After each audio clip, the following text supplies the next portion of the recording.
Kerang kapah yang kami cari ini memang harus di lumpur mencarinya dan di tengah hutan mangrove.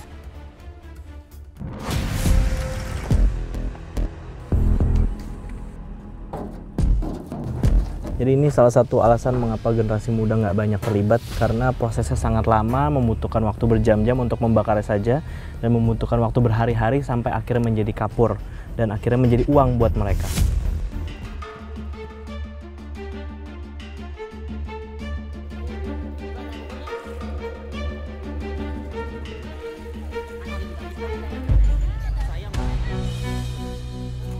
Ya, yang kami harapkan itu bantuan permodalan dan tempat yang usaha ini, serta pelatihan-pelatihan dan juga pemasarannya supaya lebih berkembang untuk kosmetik dan keperluan lainnya. Soalnya bahan ini berguna untuk bermacam-macam khasiatnya.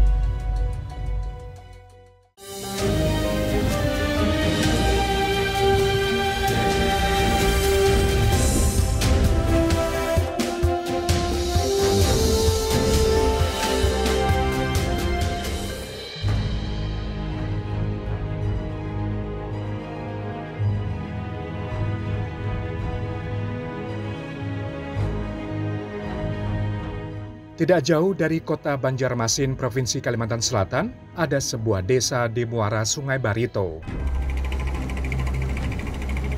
Indonesiaku kali ini akan mengajak Anda mengunjungi desa Sungai Telan yang menyimpan sejuta harapan.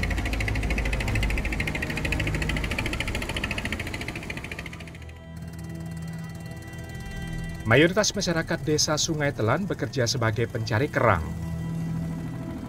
Setiap pagi, warga menggunakan perahu motor untuk mencapai lokasi berkumpulnya koloni kerang.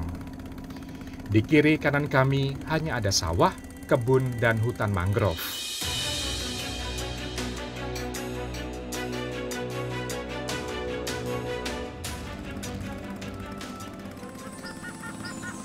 Heningnya suasana sesekali dipecah nyaringnya suara kera dan serangga. Setidaknya butuh waktu 2 hingga 3 jam menyusuri sungai hingga kami menemukan titik yang tepat. Di sini tidak ada dermaga, sehingga kami harus berhenti di tepian sungai. Setelah perahu ditambatkan, kami turun dan berjalan kaki sejauh 400 meter.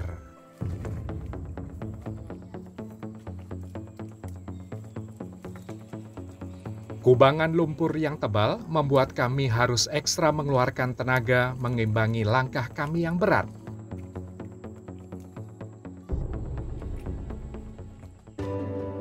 Yang kami cari hari ini adalah kerang, kepah atau biasa disebut kerang putih. Kami harus bergegas mengumpulkannya karena surut air hanya beberapa jam saja. Begitu air kembali pasang, kami harus segera meninggalkan lokasi. Cangkang kerang kepah berbentuk mirip mangkuk, pipih di bagian pinggirnya. Di hutan mangrove tepian sungai seperti inilah kerang kepah biasa hidup. Nah, ini ukurannya segini-segini, Bu? Bisa gede. Bisa lebih gede lagi? Ya, bisa lebih besar daripada ini. Paling gede seberapa? Ini. Oh, lumayan ya. Iya. Ini isinya banyak nggak sih, Bu? Banyak. Banyak ya? Ibu Gede. jadian apa biasanya? Diolah makanan. Oh. Bisa dijual. Ibu jual kemana, Bu, biasanya, Bu? Di kampung-kampung aja. Kampung-kampung. Pasar. Warga desa Sungai Telan biasa menjual kerang kepah ini ke desa-desa tetangga. Dagingnya enak dikonsumsi, sedangkan kulit cangkangnya banyak dicari para pengrajin kapur. Harga cangkang kerang kepah cukup lumayan, sekitar 40 ribuan rupiah per kilogram. Sayangnya, walau permintaan terus ada, warga kesulitan menjualnya. Karena untuk keluar desa transportasi sungai, kerap terkendala pasang surut air laut kawasan muara. Kerang kapah yang kami cari ini memang harus di lumpur mencarinya dan di tengah hutan mangrove.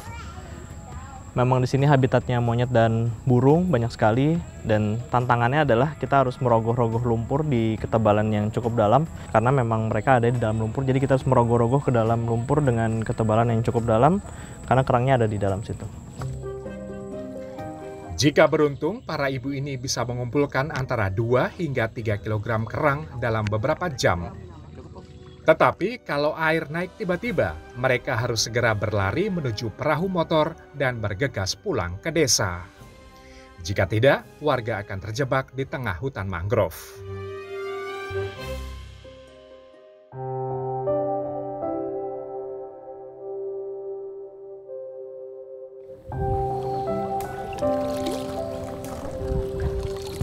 Nggak cuma ketemu binatang, tapi kita akan ketemu dengan sampah-sampah ini ya. Ada banyak sekali sampah tikar, plastik, bahkan ada yang menyangkut-nyangkut di pohon. Karena memang Indonesia ini menjadi penyumbang terbesar sampah tidak hanya di daratan tapi juga di lautan dari seluruh negara-negara di dunia. Miris memang, di sini saya menemukan tumpukan sampah plastik limbah rumah tangga yang bisa jadi ancaman serius di kemudian hari. Baru 1 jam kami mencari, permukaan air laut sudah mulai bergerak naik. Kami harus bergegas. Waktu pencarian kian menipis dan kami harus segera kembali ke desa. Kalau air lagi naik gini, ibu lagi ngerogoh-rogoh gitu, suka ketemu binatang nggak, Bu? Iya. Apa? Ular. Ular? Ular seperti apa? Yang kecil yang panjang yang belang-belang. Oh, itu tapi berbisa nggak tuh? Bisa. Risiko bekerja di alam memang berat. Jika tidak berhati-hati, keselamatan bisa terancam.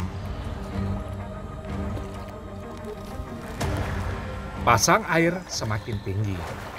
Mau tidak mau, kami harus segera membawa pulang sedikit kerang ini. Esok hari, pencarian dilanjutkan lagi. Karena terlalu sedikit untuk dijual, kerang kepah hasil pencarian hari ini kami olah menjadi lauk makan siang. Lumayan, mengolah lauk hasil pencarian bisa menghemat pengeluaran belanja di kecamatan hingga Rp30.000.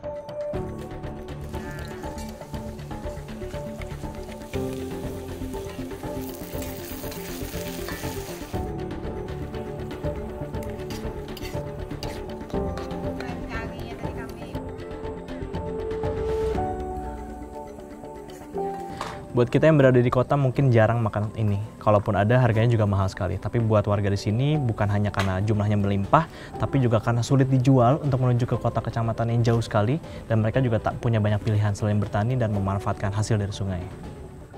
Kerang memang menjadi lauk warga sehari-hari. Aneka ragam bumbu ini bisa menjadi variasinya. Tidak lupa cangkang kerang mereka kumpulkan untuk dijual. Butuh waktu lebih dari sepekan hingga tumpukan cangkang kerang cukup banyak untuk dijual ke pengepul. Tapi ini jauh banget gini, bahaya nggak sih, Bu? Bahaya, kalau kecil lah perahunya, gelombang besar. Di sini walaupun sungai ada gelombangnya juga? Ada juga kalau ada perahu yang lewat, yang lain. Oh, bisa terbalik juga ya? Ya. Dari muara Sungai Barito, kita bergeser ke arah hulu yang letaknya lebih tinggi bersama Adi. Warga di sini biasa menebang kayu sebagai sumber nafkah. Batang kayu dijual ke pabrik kertas, sementara kulit kayunya dijual ke pengrajin kapur. Sebenarnya kayu pruing masih bisa ditemukan di desa-desa hulu Sungai Barito. Tetapi karena jumlahnya makin sedikit, Adi tidak bisa memenuhi permintaan semua pengrajin kapur. Di antara 6 pengrajin kapur harus bergantian mendapatkan stok kulit kayu dari Adi. Ini kayu yang kita ambil harus kayu kruing, karena memang sudah turun-temurun dipakai sama mereka, dan ini kekuatannya sama seperti kayu ulin, mudah menyerap air, tapi di satu sisi juga dia tahan terhadap air sehingga pembakarannya nanti bisa lebih lama. Tapi memang mencarinya tidak bisa di sekitar Kalimantan Selatan karena di sini sudah langka, jadi mereka harus membeli dari Kalimantan Tengah dan itu harganya mahal. Yang kedua adalah jauh sekali. Jumlah kayu kruing di Kalimantan Tengah terbilang cukup banyak. Kayu ini sangat diminati karena lebih tahan lama dibandingkan jenis kayu lainnya. Itu Bapak sudah langsung terima kayunya gitu? Belum. Biasanya? Nah, nguliti di atas sana. Oh, di sana juga Usahanya, dikulitin ya. dulu ya? Di atas batang itu. Oh, ini kenapa kulitnya aja, Pak? Dalamnya nggak dibawa gitu, isinya? Oh, itu kan ampun perusahaan misalnya. Jadi yang dibeli memang hanya kulit kayunya aja? Ya, yang dipinta kulitnya aja. Suplai kayu yang datang ke Kecamatan Alalak sudah lebih dahulu dipesan para pengrajin kapur. Mereka membutuhkan kayu ini sebagai bahan pembakaran kerang. Setiap satu perahu datang, Uji segera bekerja. Ia segera memotong-motong sesuai ukuran dan kebutuhan para pengrajin kapur. Yang lain tadi bisa juga. Kayak apa tuh? Jadi sebenarnya apapun Bapak kerjain ya? Yang namanya kita buruh nih ya, siapa yang nyuruh bisa. Ini kalau dari kasar, kerja, yang kasar. Kalau kerja kayu ini Bapak dapat berapa? Per kelotok, kalau per kelotok ini kan kita 50 ribuan aja. 50 ribu. Itu sudah bersih Bapak rapikan sampai dibawa ke sana nanti. Sampai ke sana, ke pembakaran sana.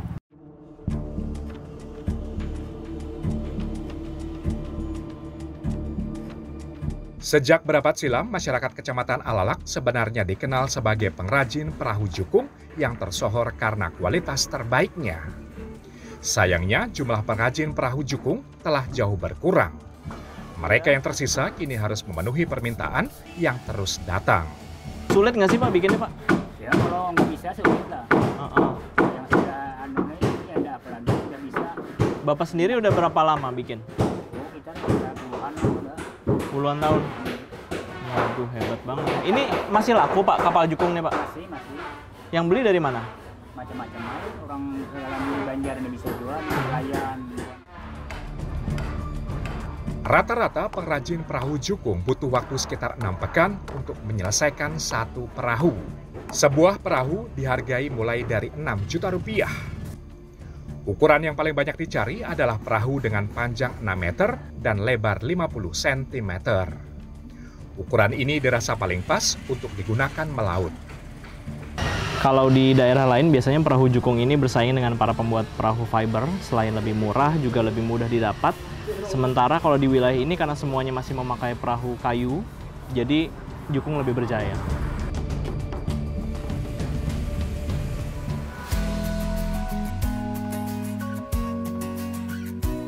Hidup di kawasan pesisir membuat rata-rata warga berprofesi sebagai nelayan. Tetapi ada juga warga yang membangun tambak budidaya ikan di desa nelayan ini sejak 20 tahun lalu. Tambak ini terbukti sangat membantu pendapatan harian warga saat musim tidak mengizinkan mereka melaut.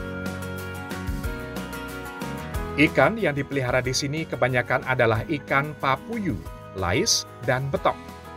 Ketiga jenis ikan inilah yang paling banyak dicari di pasaran.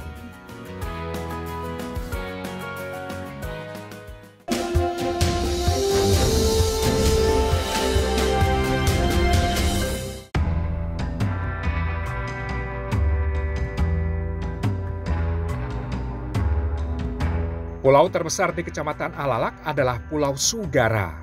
Letaknya hanya sekitar 10 km dari ibu kota Banjarmasin atau setara dengan 35 menit berkendara motor atau mobil. Pulau ini dikenal karena memproduksi kapur dari kulit kerang. Hari ini, warga mengajak saya membeli kerang ke desa lain. Kami menumpang perahu motor mencari para penjual kerang.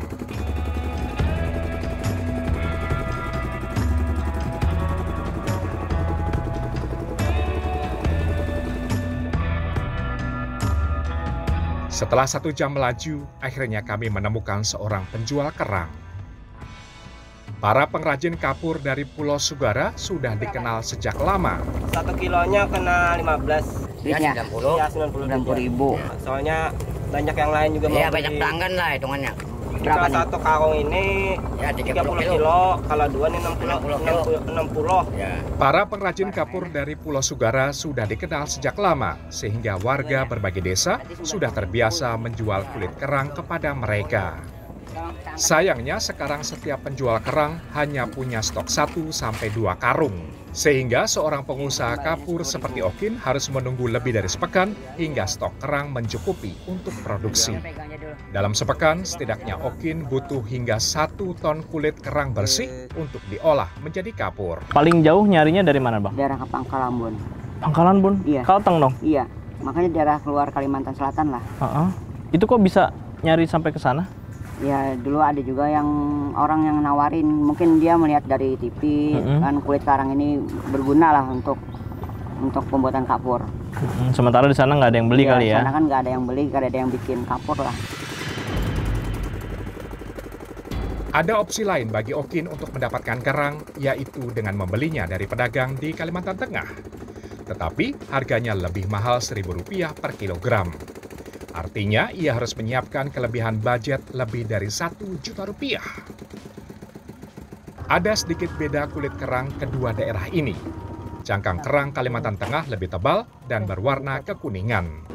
Sementara kulit kerang Kalimantan Selatan lebih tipis dan berwarna kecoklatan.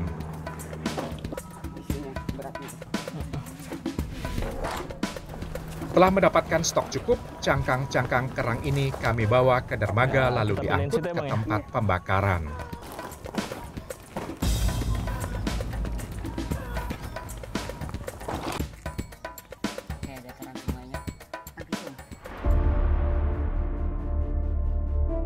Usaha pembuatan kapur dari kulit kerang sudah menjadi catatan sejarah warga Pulau Segara sejak tahun 1800-an.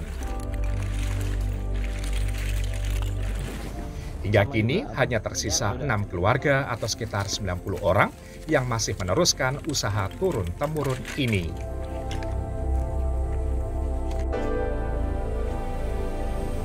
Salah satunya Railawati yang pernah mengadu nasib sebagai pedagang dan buruh. Tetapi sejak tahun 2008, ia memutuskan bergabung bersama saudaranya yang lain mengolah kulit kerang yang sudah jadi usaha keluarga selama beberapa generasi. Kalau anak-anak mudanya pada kemana, Bu? Kok saya lihat ini kayaknya ibu-ibu, bapak-bapak semua yang kerja gitu. Anak mudanya nggawin ini Pak Ay, ngalih Bang, hitungannya. Pada bisa tuh. Kenapa nggak belajar? Uyuh jagawiannya Pak Ay. Uyuh taruh saya begawi Pak lah, makan jurang uyuh ya kalau Pak. Iya. Tahu, ini kenapa kakak ada lagi nang manunya mengelola nang keanuman nih nah. Apa anumnya menggawi? Kalau ibu nanti maunya anak-anak lanjutin kerja ini atau kerja yang lain, Bu? Mau melanjutin ini Pak Mbak, hitungannya tuh. Kada yang tahu anak buah kada ada nang anunya. Tapi anak ibu ada yang udah mulai belajar belum? Ada Pak belajar, tapi lakinya kan gawi lain. Bininya janam gawin kini. Kulit kerang ini harus kami tumpuk setinggi 8 tingkat.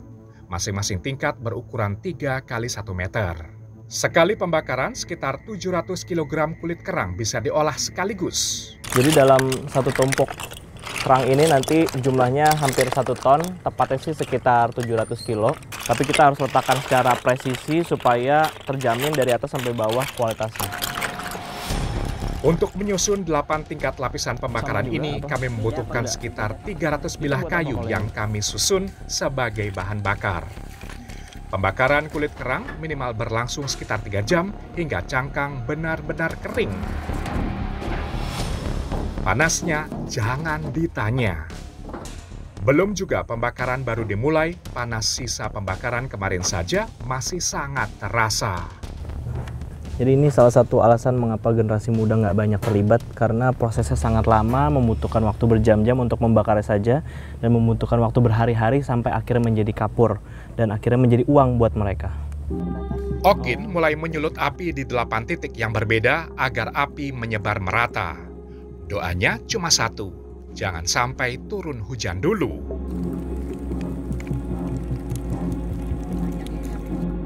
Hidup di pulau memang harus bersahabat dengan angin yang sangat kuat. Ini kerap membuat api menyala terlalu besar. Angin pula yang tiba-tiba mengantarkan awan mendung tebal hingga hujan kerap turun di siang hari. Tapi kalau di tengah jalan ini hujan, apa antisipasinya, ditutup apa gitu? Kalau antisipasinya ya kasih sama seng aja supaya jangan ya ditutup. Kalau misalnya hujannya deras ya ditutup sama seng supaya jangan airnya masuk ke dalam. Oh, tapi tetap dibakar. Tetap dibakar. Dilanjut ya. Jadi kalau misalnya hujannya deras tambah banyak lagi sengnya. Kecuali sudah apinya mulai udah mulai redup atau udah mulai mau padam, baru di seng tadi baru dipindah dialih. Karena kulit kerang hanya dibakar lebih sering di pagi dan siang hari agar asapnya tidak mengganggu tidur warga. Selain itu, lebih aman dari risiko kebakaran karena proses pembakaran selalu terpantau. Untuk mengantisipasi datangnya hujan, Okin mendirikan tenda pelindung tungku pembakaran. Sekali basah kehujanan, kulit kerang tidak akan bisa diolah menjadi kapur karena cangkang akan mengeras seperti batu. Semua pekerja di sini sudah terbiasa membongkar hasil pembakaran dan memungut kerang tanpa sarung tangan. Padahal panasnya bisa melepuhkan kulit. Sarung tangan malah dinilai mengganggu karena kulit kerang panas akan mudah menempel ke sarung tangan dan sulit dilepaskan. Susah ngambilnya. Tapi kalau pakai tangan Ibu pernah luka atau melepuh gitu ya? Pernah, tapi kan stomat aja namanya. Ngobatinnya pakai apa? Ngobatin. Pakai apa? Didiamkan aja? Diamkan, ya. Nanti sembuh sendiri? Hilang sendiri. Salut bagi mereka yang setia melestarikan pekerjaan yang penuh risiko ini. Misalnya ancaman penyakit pernafasan yang kerap mengintai para pekerja kapur dan tambang. Ini walaupun apinya sudah mati ya, tapi abunya masih terasa sangat panas. Kemudian kami di sini memakai masker untuk menghindari debu masuk ke dalam hidung, karena kalau tidak itu akan membahayakan pernapasan, bisa menyebabkan infeksi. Dan nantinya ini akan diolah untuk menjadi kapur. Prosesnya masih sangat panjang. Kulit kerang kemudian harus kami tampi untuk memisahkannya dari abu dan debu. Caranya seperti menampi beras. Selanjutnya, cangkang akan ditumpuk di dalam wadah bernama belek, lalu disiram dengan air panas. Butuh waktu sekitar 30 menit hingga cangkang akhirnya mengering. Ini di bawah belek ini, di bawah wadahnya tidak ada kompor, tidak ada pemanas apapun, tapi kita hanya memberikan air panas ke tumpukan kerang ini, tapi rasanya seperti sedang memasak ya. Jadi setelah disiram air panas yang mendidih, nanti dia akan seperti memasak sendiri untuk proses kerang-kerangnya menjadi hancur, sebelum nantinya akan menjadi kapur. Kalau sudah, kami angkut semuanya ke gerobak dan mendorongnya ke tempat pengolahan berikutnya. Prosesnya masih panjang.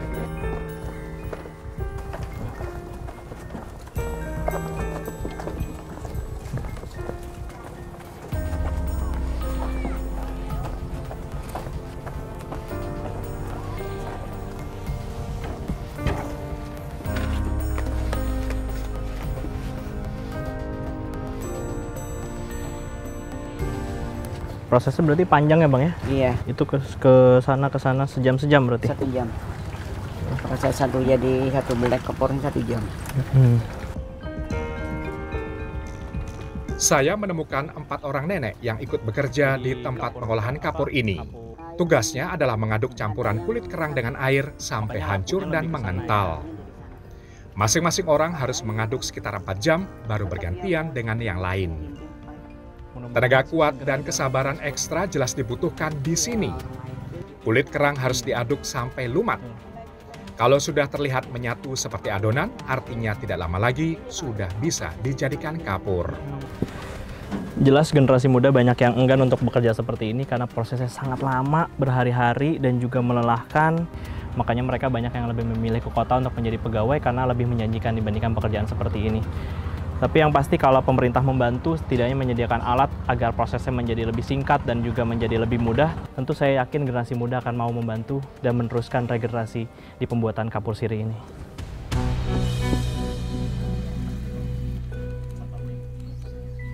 Setelah ditumbuk, kami harus mendiamkannya selama beberapa hari hingga adonan mengeras. Dalam sepekan setidaknya ada 10 hingga 20 belek yang bisa terjual seharga masing-masing Rp80.000.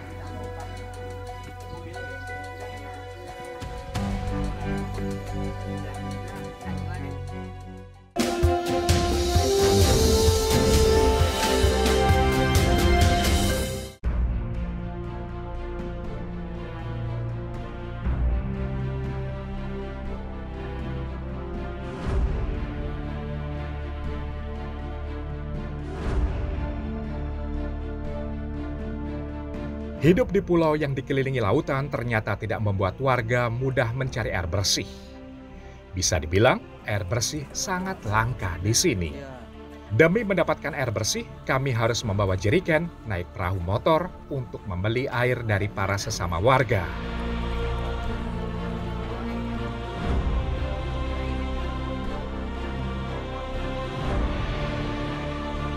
Warga biasa membeli air secara acak, dengan cara melihat rumah siapa yang memiliki tangki air cukup besar.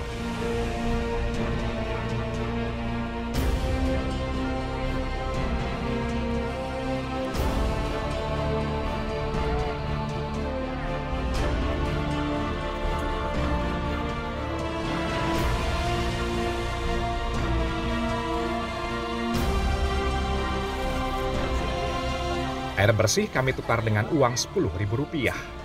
Setiap hari para ibu ini harus mencari rumah dengan penampung air yang berbeda karena biasanya warga juga tidak mau menjual airnya demi kecukupan stok keluarga mereka sendiri.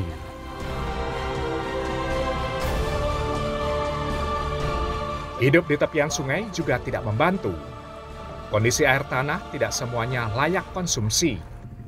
Pilihan lainnya adalah berlangganan air dari perusahaan daerah, tetapi tentu ada harga yang harus dibayar. Ini sulitnya mencari air di sini. Tadi kita menyusuri sungai mencari siapa yang masih punya air ledeng dan siapa yang punya air dari PDAM. Itu yang biasanya dibeli sama warga. Nanti kita akan mengganti jasanya seperti ini. Airnya ditukar, tetap jerigennya kita yang bawa sendiri. Beberapa kali warga mencoba menghitung biaya instalasi dan perawatan, tetapi angkanya menyentuh jutaan rupiah sehingga mereka tidak mampu membayarnya. Alhasil, puluhan tahun hidup di pulau ini, mereka harus tetap berburu air ke sana kemari. Dalam sebulan, tidak kurang dari Rp400.000 harus mereka keluarkan hanya demi mendapatkan air bersih. Bagi warga yang hidupnya pas-pasan, jumlah ini cukup mencekik leher. Itu pun masih harus dibarengi dengan adu kekuatan otot untuk mengangkut wadah air dari dermaga hingga ke rumah. Tidak heran kalau warga sangat menantikan niat baik pemerintah untuk menyediakan air bersih bagi mereka. Sahabat lebih hidup dari usaha pembuatan kapur, masyarakat Pulau Sugara sudah sangat membutuhkan uluran tangan pemerintah untuk membantu melestarikan tradisi turun-temurun ini. Warga juga rindu hidup sejahtera setelah puluhan tahun didera berbagai keterbatasan yang sangat memberatkan. Ya, yang kami harapkan itu bantuan permodalan dan tempat yang usaha ini, serta pelatihan-pelatihan dan juga pemasarannya supaya lebih berkembang untuk kosmetik dan keperluan lainnya. Soalnya bahan ini berguna untuk bermacam-macam khasiatnya.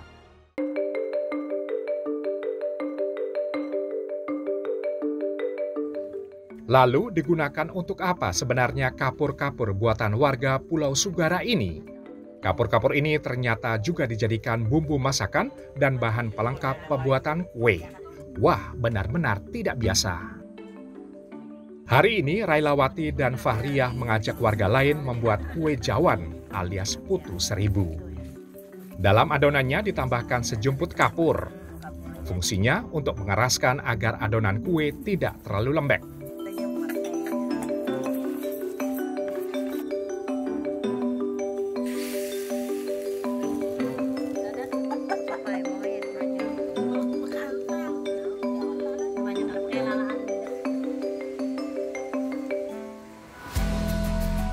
Kue-kue ini biasanya dijual. Meski harganya hanya sekitar Rp20 hingga Rp30.000 saja, tetapi cukup lumayan untuk menambah penghasilan.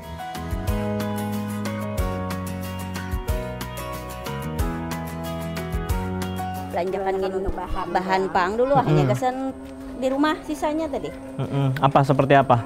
Beli apa? Minyak, beras, ikan, sisanya tadi. Itu ya untuk beli sembako. Kalau misalnya ibu nggak jualan kue, ibu dapat uang dari mana? Kerja lain nggak? Kerja kapur. Kapur aja, nggak kerja lain-lain. Berarti bergantung sama si kapur dan kerang ini. Iya. Itu penggawean. Di sini nggak ada yang kerja selain dari kerang gitu ibu-ibunya? Ada ibu rumah tangga, begawi di rumah tangga. Di rumah tangga. Oh. Kan orang tadi kan Buruh-buruh gitu aja ya.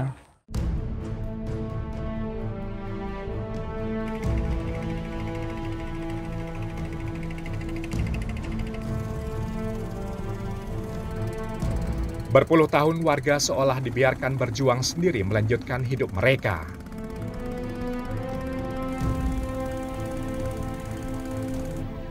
Di pulau yang dikelilingi bentang alam yang kaya ini, seharusnya mereka bisa sejahtera.